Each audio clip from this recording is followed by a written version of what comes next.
Need to update or change your display name on Facebook? Whether you are updating your legal name or adding a nickname, here's how to easily change your name on Facebook using the mobile app in just a few simple steps. First, open the Facebook app on your mobile device and tap on your profile icon or the three-line menu icon in the top right corner to open the main menu. Scroll down, tap on Settings and Privacy, and then tap on Settings. At the top of the Settings page, tap on Meta Account Center or See More in Account Center. Under the Profiles section at the top, tap on your Facebook profile name. Select your Facebook profile again from the list. Now tap on Name. Here, edit your first name, middle name, or last name as you would like them to appear on your profile.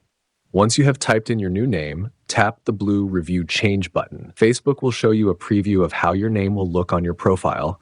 Select your preferred display order. Finally, tap Save Changes to confirm. Keep in mind that once you change your name, Facebook won't allow you to change it again for 60 days. So, double check your spelling. If this quick tutorial helped you out, please give it a like and subscribe for more fast tech guides.